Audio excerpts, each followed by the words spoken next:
Welcome to the Tax Talk Podcast.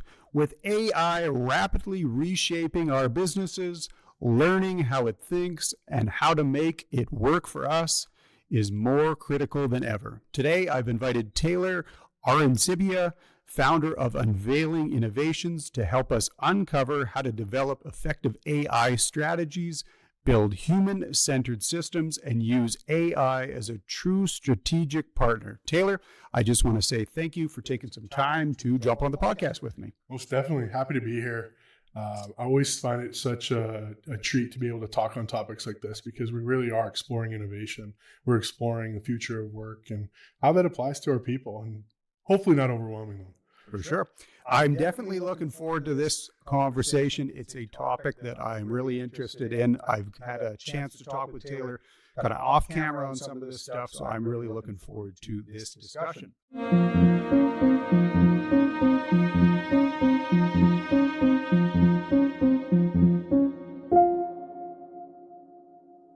So today's problem: many professionals treat AI like a fancy search engine, typing a prompt in and hoping for gold to come out the other side. But without deliberate strategy and well-crafted queries, AI remains underutilized, unreliable, and frustrating, and producing poor results and usually wasting people's times. So for business owners, this means missing out on performance gains and the competitive advantage that AI can bring to your business. So first off, is AI a teammate or a tool? How do we kind of use it as a collaborative partner? How do we use it to improve our business? What should we be doing with AI? Yeah. So I come from a different lens when I talk on this topic because my background is in talent strategy, learning and development, neuroscience. I look at it from a learning perspective of how can we really collaborate and build ourselves up. So when we look at a topic of AI as a tool, and we say with the statement like that, many people are using it like it's Google, asking it basic questions. When we look at AI as a tool, when you're able to treat it like a collaborative partner, and this may sound odd for those that maybe not have explored AI before, but treating it like a human teammate, giving it the context you need as you're going through prompting or conversations or exploring new topics and research, that's what really helps AI improve what you're doing and learn from you at the same time. Because when we can take a machine like this and have it learn from our own selves, we can go to the example of Iron Man and Jarvis, right? Like I really truly see our AI as more of an augment and a superpower than as a replacement or something to take over what you're doing, because Jarvis makes Iron Man, but Tony Stark made Jarvis. Fair point. So when we can take a step back, really set the foundations in place for what we're using AI for, we can build our own Jarvis to help us augment ourselves to have those superpowers or superhuman speed to finish something. So yeah, seeing AI as a fancy search engine, that is a great way to get started. So at least people are getting into it, but there's more that we can explore and do with it so that it really has outputs that make more sense and are intentional. Yeah, and I mean, I know I've dabbled a little bit, and you definitely just hop onto Google, and I think you get Gemini that kind of comes on there. And I would say I have just enjoyed having that feature there, especially just doing some, generic tax research instead of, getting some of these articles that pop to the top that are, older and maybe somewhat unreliable. I can find that just some of the search results that come through on that seem to be a little bit more, targeted to what I'm looking for. So just even basic things like that, I've seen kind of a benefit to already.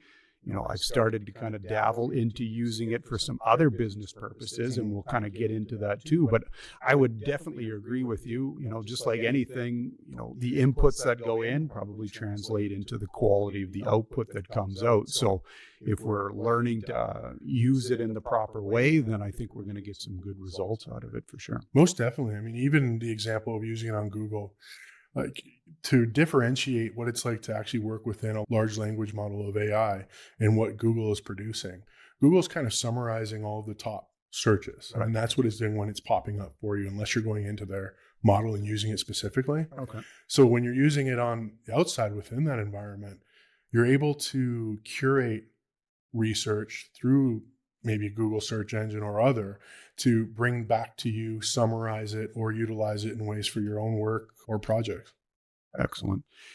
That's really interesting. And just from the limited use that I've had, just using some chat GPT here recently, there are some really amazing things that you can do to just knock off some of these manual tasks that I would otherwise have to do. And I would agree with you. There's not going to be a replacement to me. There's just a tool here that I can use to speed up some of the things that I have to do. There's a lot of standardized and monotonous work that I have to do and my staff have to do on a regular basis. So being able to effectively use this tool to, get rid of some of the monotony in the work is definitely going to be beneficial to me. And I would presume it would be beneficial to other business owners as well.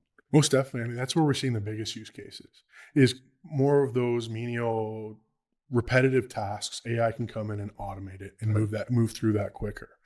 When we're talking about implementing AI, what you're saying of just using it to explore, again, that's the best first step. Like I have a framework whenever I'm going into an organization or working with people on how to augment themselves with using AI. It's called the LEARNED framework. So LEARNED, learned. Mm-hmm. And what it stands for is L is leveraging AI. That's just getting yourself into it. Start using it. Just explore. Right. Then E is now we're extracting its depth. So what its capabilities are, you're probably going to, if you're someone who's never used AI, you're going to be wide-eyed like, whoa, this just created me something like I never could have, it would have took me days or hours or what. So now you're exploring its boundaries. And then we go into A, which is now you're asking better questions, getting a little bit more advanced. Now you're, instead of just using it like Google, now you're really getting it to go from write me an article to conduct some research, bring me back some recommendations from recent articles, and how can I implement them into an article that I'm writing with this narrative? And then you can even go more advanced, and now you're prompt engineering in a sense. And what prompt engineering is essentially is you're training, talking, collaborating with AI or large language models to now curate definitive outcomes for you. And then we go into R, retention through repetition. So now when you're playing with it, you're extracting what it can do, and you're now asking better questions. You keep going with that. We're now start using that for different tasks, different environments, different projects, how different industries use it, but just being now you're retaining through that repetition of work. Then we're going into N of the Learn framework, which is navigating the misuses and misinformation. And I say that because even in today's world, AI isn't a thought leader. And that's where more of the beginner level, they'll go to AI and Google and be like, wow, it knows everything. Right. Yeah. And when we see it from that lens, okay, it's a good start. Right. But AI is curating from everywhere. It's learning from everyone. So AI still needs great deep thinkers to implement learning into it so that it can learn new things. And that's why I say it's not going to replace. It's going to really augment those that are strategic thinkers and those that are trailblazers. So that's where it's navigating that. Then we go into the next E and our final two letters of the Learn framework, where it's now experiment. So take it into live environments. What is your actual work calling for? How would it look like in that environment? And that from everything you've just learned in the previous steps. And then lastly, D, document everything. When you're able to reflect back on your wins, your losses, your missteps, where you fall flat, or where you really saw a big breakthrough, now you're able to go within your own business, your own environment, create your own frameworks and your own IP. And who knows where that could go? Because now we're seeing companies with billion-dollar exits because they're just solving one problem with AI, automating it. And here we are. So many industries have many uses, and that's a great way to get yourself integrated into AI. Interesting.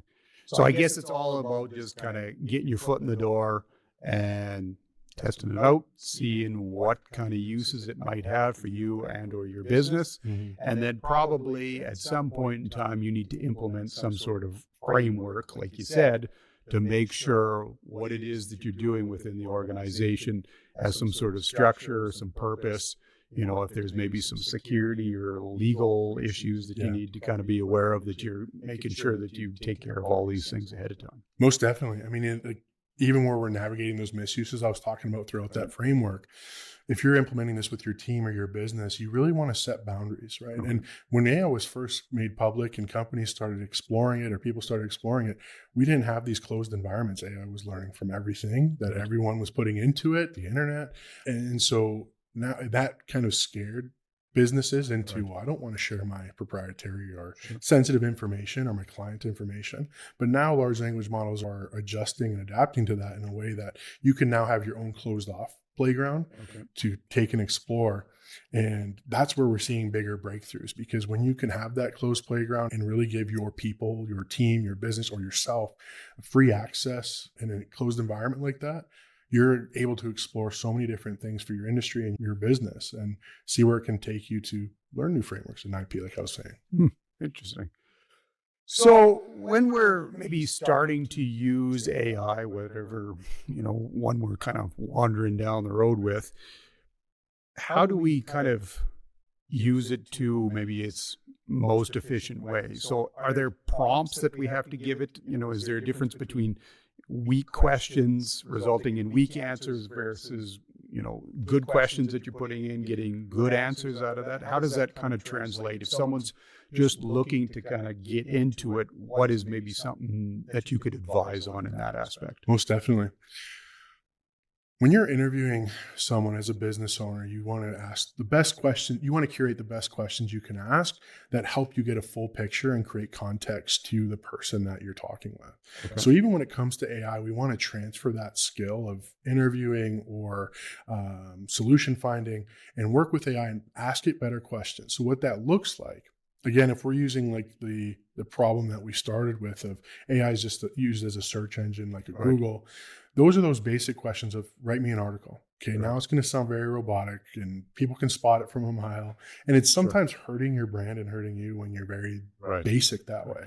What a next step would look like for that is curate me different articles within the last 3 years that are relevant to what I wanted to write an article about. But then we go to the more advanced. Here's my goal. And now you're sharing AI with, here's my goal of what I'd like to accomplish. Help me find research and articles that from reputable sources that are related to this and to my goal or outcome that I'm searching for. And then I want you to analyze 5 or 6 pieces of my own writing of my articles and blogs that I may have done.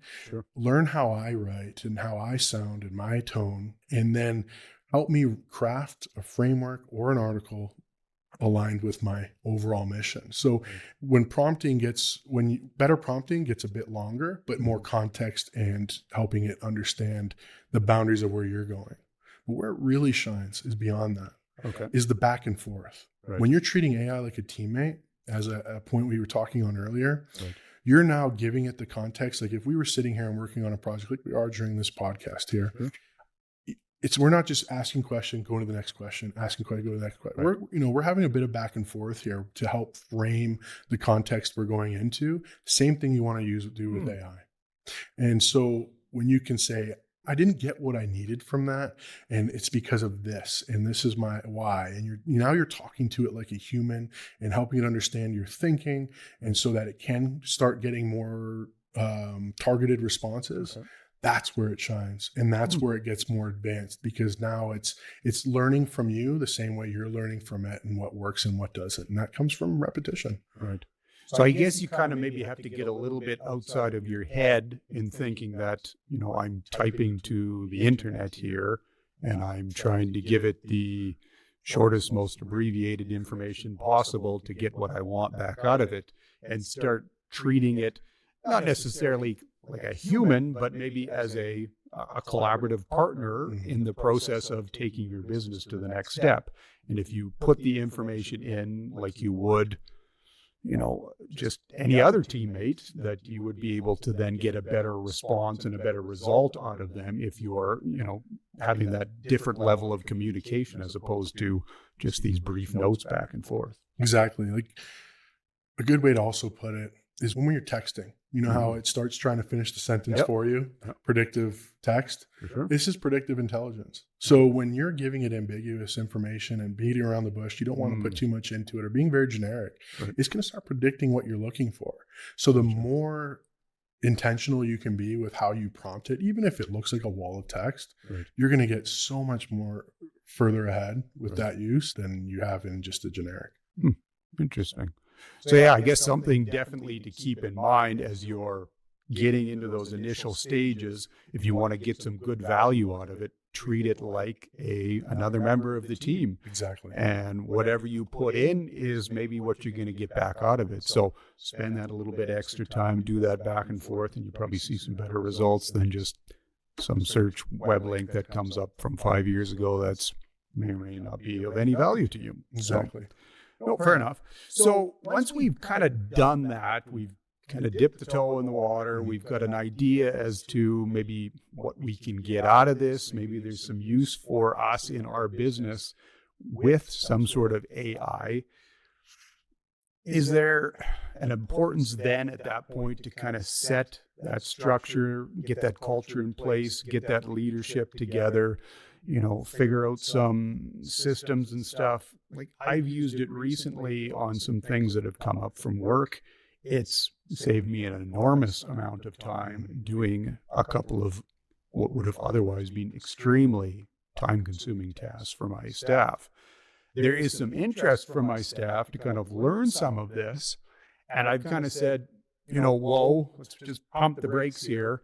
I think it would be beneficial to maybe fully understand what's going on here before everybody just kind of hops onto ChatGPT or whatever it is and starts throwing information in there and doing whatever they want with it. Does that make sense to you? Is that something that you would assist businesses with? Most definitely. And that's great leadership, by the way, on your part to be able to say, hold on, before we just release it to the wild here. I know we were talking on learning AI and getting into it and giving yourself access, but in a professional setting, and especially as a business owner, business leader, you're also wanting to protect your business. And that's when I talked earlier on the models that have boundaries so that you can play in that area.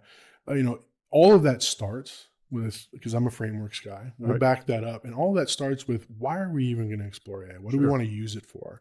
We're hearing about this. Let's start with the basics of where we're going with it, what we want to get out of it or hope to get out of it. And let's see where that, and then if you're in a position where you can bring in and create a team around it, then have people dedicated to start exploring it, see what maybe it can be used or not used. But if for sometimes in small and medium businesses, you don't have that capability to dedicate a full team. So as a business owner or leader, and maybe a trusted person to bounce things off with, start there. Just start small and start playing with how you are right now. And once you see where it can go, now that's going to help you craft that policy or craft some sort of boundary or standard of use that you want within the business. And depending on which way you go, it's what subscription or model you bring in or what large language model you partner with. But ultimately, that's where it's going to start, is at the foundation, because then you can feel more comfortable now with just any new procedure that comes into a business, right? You want a standard of work. You want a standard of operation. And so treat AI the same exact way. Help your people understand what's the goals here, where we're going with it, but also here's our boundaries with it just for safe and ethical use, because your business is on the line just like any other initiative you'd be bringing in, right? And you want to make sure your people are empowered in the right ways that help for that positive outcome versus just run away with it and see what happens. Fair enough. And I know you mentioned off camera that, if you just give this to your staff, and I mean, I don't know how many countless software programs we use at the firm already. If I just go and say, hey, I want you to start using ChatGPT or whatever the case is, and they have no idea how to use it, why to use it, what the purpose of it is within the firm, what the objectives are, it's just going to be one more software program that they have to deal with, and probably one more thing that's maybe just going to overwhelm them to the point of, well, yeah, maybe I'm doing this because Jared told me to do it, but I don't really understand why.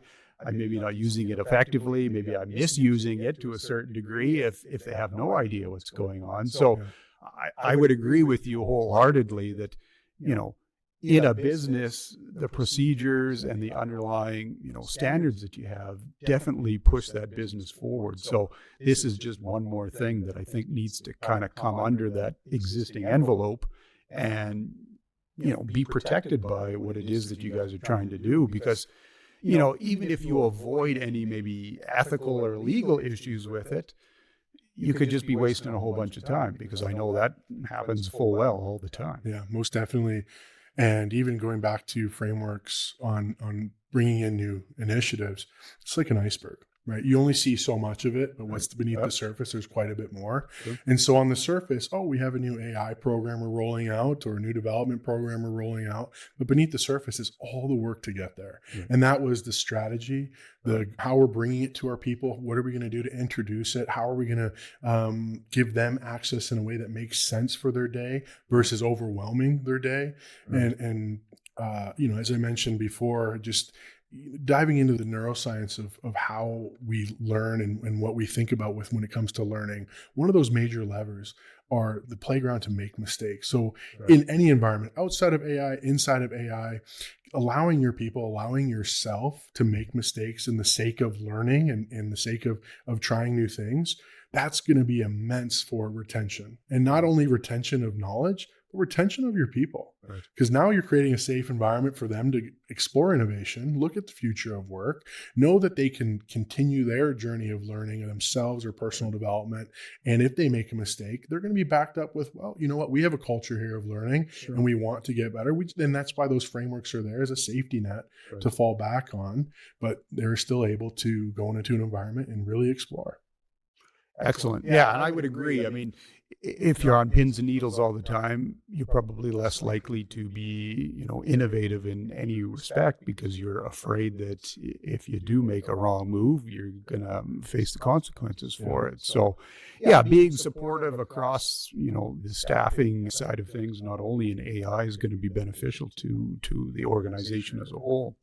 So this is the question I think that I'm most interested in. So when we're starting to talk about strategies, so I have a couple of ideas in my head as far as what I could use AI for within a public practice accounting firm scope or work environment. Yeah. How does one get from the point of saying, I'm just going to plug something into Gemini and get some links back, to being able to understand fully what AI is able to do within their business? Like, I know off the top of my head, my wife does the social media for us. She does up all the graphic work. And then based on the program that's on the back end of our website, she's able to put that image into the software that shares it across all the social platforms, and it'll come up with some AI generated captions. Mm-hmm. So she's not a CPA, but she's fully able to put together some tax and accounting information based on a graphic that goes in here and pulls back some information. So, some of that stuff we've obviously just kind of delved into based on what we wanted to try out.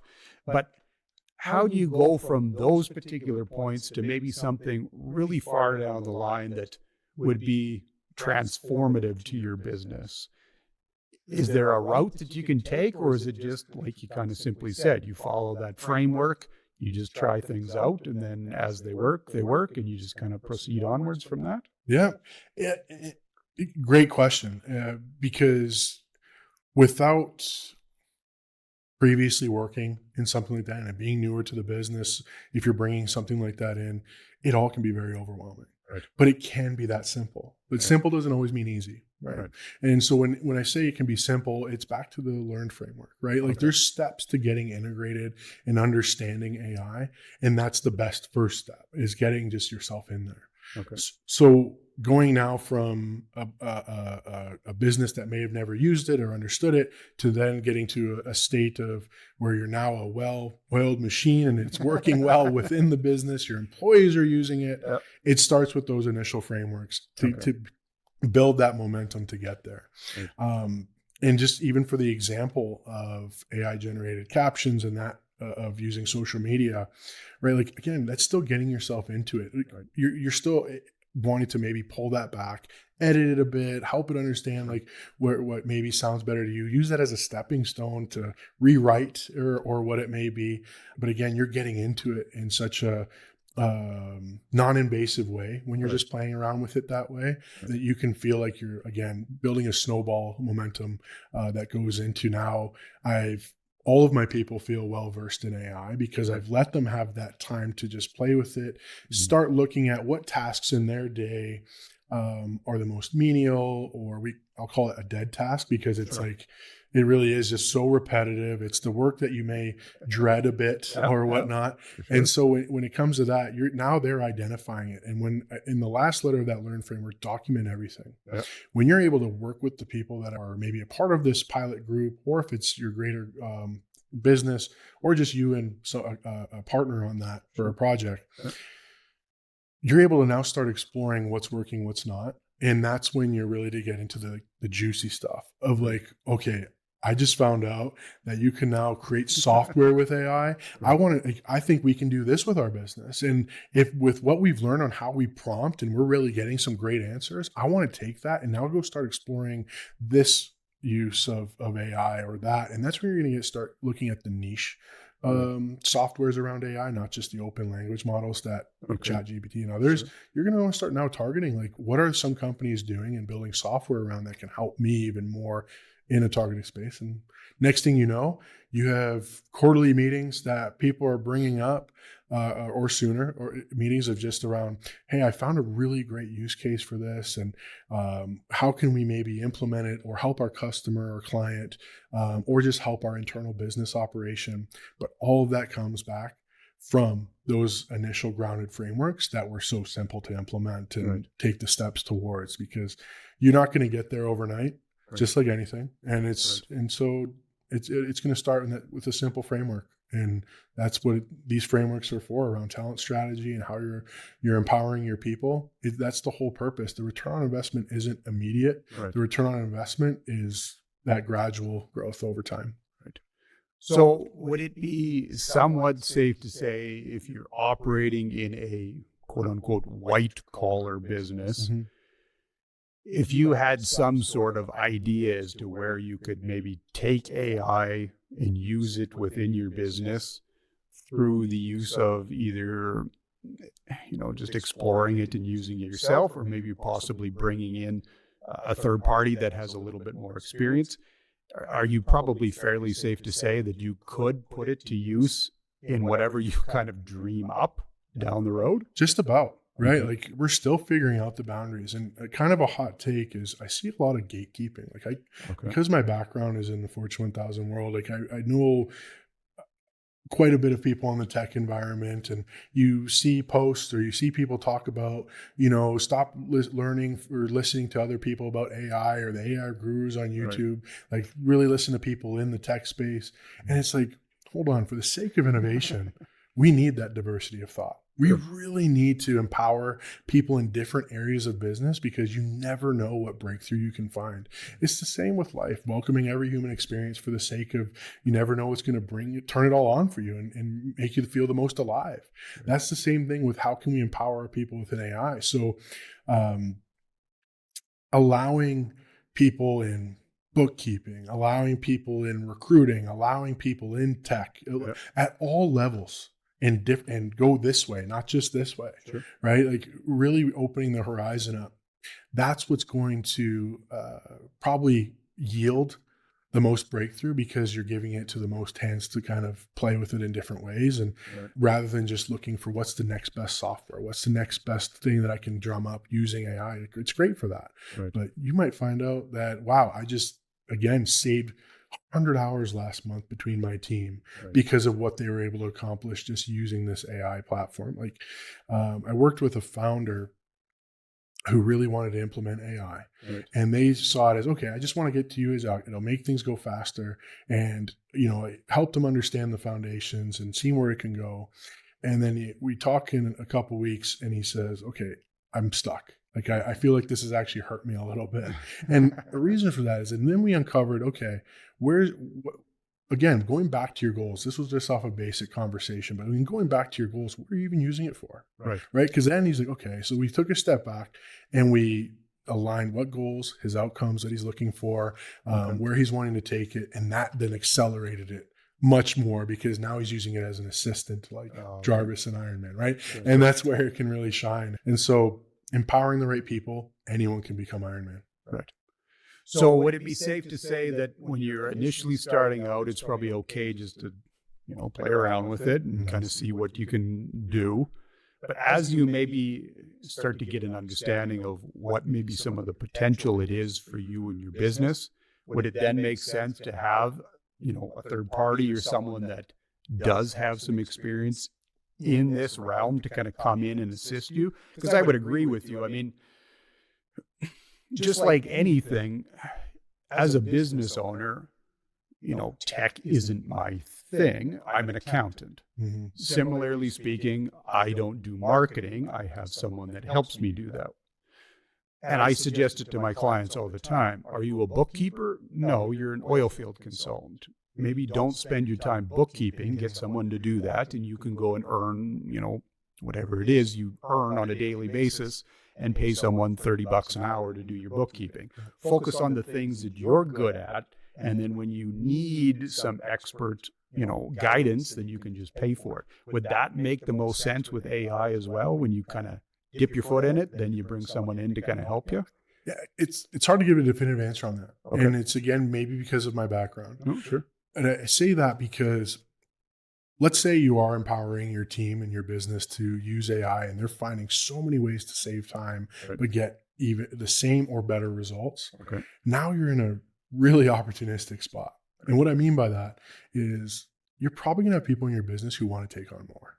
Right. And that's my culture and talent strategy background. Sure. You're probably going to have employees who don't just want to stay in that role Right. for their whole career. Maybe they want to see growth within themselves. Maybe promotion isn't necessarily on the table because the business doesn't call for it, and it doesn't can't always have up and down like movement. Sure. So how can we expand our Okay.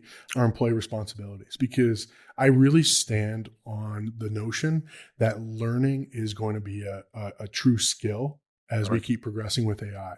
And it's because right now people are using it as a search engine, trusting the outcome, Sure. versus the people that are really knowing how to build those prompts and engineer what they're wanting to come out from AI. Right. Those are the ones that are really getting ahead. So adaptability within business is going to be such a hot commodity. Right. So no longer am I just going to be a bookkeeper. Right. I'm also somebody who can probably help teach the business some AI because I've just got so ingrained in it. Right. So I say it depends. Back to the original question. I say it depends because if maybe you still don't have the capacity, business is booming and you're able to take on more and you just really don't feel like, that's where it's now, okay, how can I invest time or money into helping this even go further because of the success we've already had? Right. The time piece, how can I empower some employees Right. to help bring it internally? Right. Or if I don't have that capability, now it's what can I look at to bring in somebody from the outside? And maybe that's the start to building a whole new team within your business. Right. Or it's just bringing outside help that can help, again, facilitate environments to really capitalize on the AI learning that you've had. Gotcha. And I guess it might be somewhat similar, like anything that you maybe bring some outside help for. Like I would presume that my staff would understand the day-to-day of what they're doing better than anyone coming from the external is ever going to understand. So if they have, like you say, maybe some sort of interest in expanding the role, seeing themselves pushed forward into a promotion of some kind, they might be sitting on some ideas that could very well easily be used within an AI environment, and they could maybe put it into play and use it a little bit quicker than maybe someone from the outside, because they've got that basically insider information, because they're doing that task day in and day out and could probably say, this is all I need to do and I can fix this problem instantaneously. Yeah, most definitely. And that even goes back to like retention within the business. And I know we're going to talk, I guess I'm coming into the culture space of operating within the business. Sure. giving your people opportunity to really play like in those safe environments, to be able to make mistakes, but also know that they're contributing real value. Right. We have, throughout my career, there is so much data to back up the retention, like the correlation between empowering your people through more work that aligns with their goals in their career Right. and retention within the business. So you're now reducing turnover, you're increasing buy-in, Right. and most importantly, as a business owner or business leader, where you're wanting to really find people for your company that have an ownership mentality, you're now curating that because you're empowering them to really bring the value that they are offering or have ideas or what, using it, acknowledging them, and whatever that model may look like, offering a skin in the game, if that is through a promotion or a job expansion, role responsibility, compensation, if it goes that way. Like there's so many different ways to uplift a role that it doesn't just have to be, oh, now I'm a manager or now my salary just went up. Right. Like there's so much more, there's data to support that there's fulfillment within a role when it comes to being valued in their work and contributing to the mission within the business. So everything we're even talking about today, we're many steps ahead.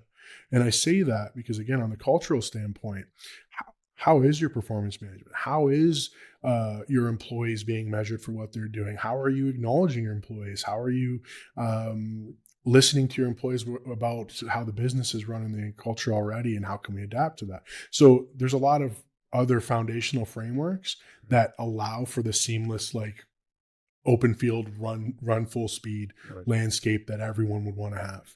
Gotcha. Yeah, and I would definitely say that's important. And I like to try and encourage any of the staff that work for me directly. If you've got issues or concerns or anything like this, you know your job better than I do. I'm probably far removed from whatever it is that you're doing on a daily basis. So if there's things that can be improved upon, by all means, let me know. I'm more than happy to make a change. If something comes up and you tell me, this doesn't work, but I've kind of looked at this and I think it'd be hugely beneficial. And I know from, my perspective, prior to making partner, it was the same thing. I had that ambition to, eventually get there, but I kind of took this different role, taking on some of the social media, the advertising. I mean, everybody has, in my opinion, a unique set of gifts. And just because you are quote unquote an accountant or whatever the case might be, I think you've got some skills that you can offer to whatever organization that you're working in that are going to be above and beyond just what the basic outline of that profession is. So if you can give your employees, the ability to kind of operate in a safe space and figure out some of these things, it'll be beneficial for them, for you, for the business, just for everybody. So exactly. And since we're on that topic of empowering employees and the people around you in your business, it's a great time to even mention, now is the time. If you are an employee and you're really wanting to get ahead in your career, right, now is the time to do that. Right. And it was even yesterday, but now is the time to really do that. Sure. And I say it because when we talk about earlier on, adaptability is going to be a really hot skill because what AI can do for you in your career. Right.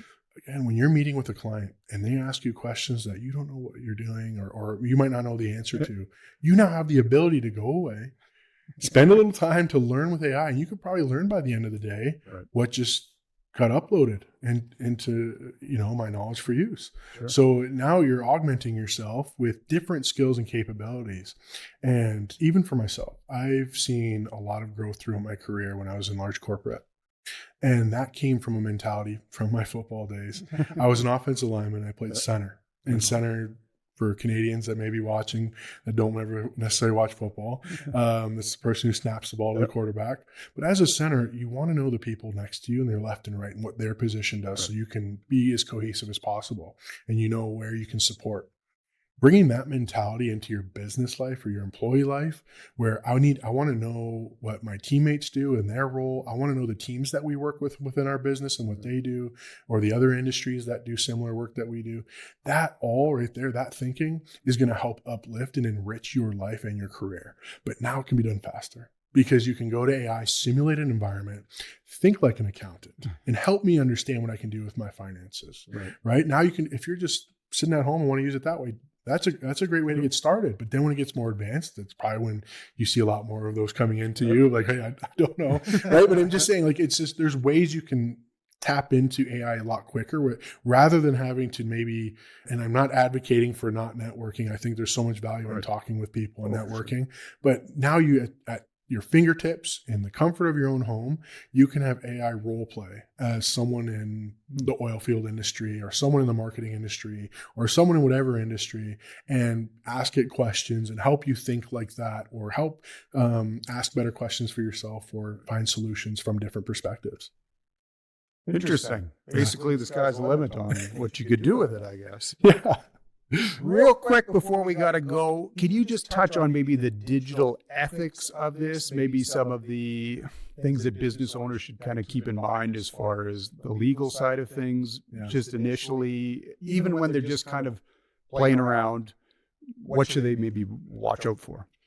Really make sure you have an airtight policy and standard of use within your business, because putting in client information, proprietary business information, sensitive information, that's going now out into the large language model for use. And I'm not saying that these entities that are hosting AI language models are misusing anything, but if that's something that's proprietary to your business or figure out ways until, if you don't have like the corporate models that you have a boundary around, be careful with what you're putting out there. And also, how are your people using it, right? When you're putting in standards, like, that's just one aspect, like legally and ethically we can look at from here. But another way to look at it ethically is if you have someone, let's say, on your marketing team, and you've trusted them for years, now with the age of AI, they're just like, okay, right, do this for me. And they're just putting it out there. No review, nothing. Like, that's even unethical kind of using within the business, because you're just outputting something that isn't cross-checked or used like with intentional care of kind of how you're prompting, like we've been talking about here. So those standards is not just from a legal perspective, but also like the quality of work. That's your name, that's your brand. What are you standing on? So again, back to the frameworks of how to use and learn with AI, rather than have AI be your leader and you're following it. There's a big difference there in the ethics of what your brand stands on. Gotcha. I would definitely agree. I mean, the brand and the image that you put forward, it probably means everything to you. I mean, it's going to take you years to build that up to become that leader in the industry that you're working in. And it can take, just a split second to completely destroy that. So, while there is great potential in using AI within your business, I think anybody, specifically accountants, lawyers, things of that nature, before you get too far into it, it probably makes sense to get a little bit of understanding as to what you're putting out there to make sure you're covering your butt on some of these things. Yeah, I mean, since we use the Iron Man reference, we might as well stay in Marvel and think of Spider-Man. With great power comes great responsibility. So we got to think about those frameworks. And as business leaders and owners, it's in our hands to be the model for what we would want the people following or on our teams or our employees or also conducting in. Perfect. No, this has been an excellent conversation, Taylor. I've thoroughly enjoyed it. I'm looking forward to following up with you on some more aspects of this, because I find it to be quite fascinating, and I think it'll be very useful within our firm going forward. So if you're in a similar position, you've got some more questions on AI, here's some things that you can do to kind of follow up on that. Number one, make sure you're subscribing to this podcast, whether it's on YouTube, Spotify, wherever you get your podcast. Subscribe, and we will continue to put out some information that will benefit you there. If you're on YouTube, throw some comments in the chat below. Myself or Taylor would be happy to respond to any of that. And if you're ready to kind of take that next step, or you're needing a little bit more specific guidance, definitely reach out to Taylor at unveilinginnovations.com, and he'd be happy to kind of look at some AI framework, learning strategies, things of this nature. So Taylor, if people want to get a hold of you to talk AI or whatever else it is that they might need from you, what is the best way to get a hold of you? Yeah, best way, add me on LinkedIn, Taylor Arancibia. I know it's a mouthful. I would even, I'm okay with even putting my email out there. So Taylor at unveilinginnovations.com. Perfect. Or you can just go straight to the website of unveilinginnovations.com and find out more there, learn a little bit beyond that. definitely in the space of helping culture and people, and want to be able to help them in any way. And if that means with AI, great. If not, well, we can start with those frameworks we talked about earlier. Always important. No, I'll throw all that information in the show notes. Feel free to touch base with Taylor and take your business to the next level. So for the Tax Talk podcast, I'm Jared Pilon. Thanks again for listening. Take care, and we will talk again soon.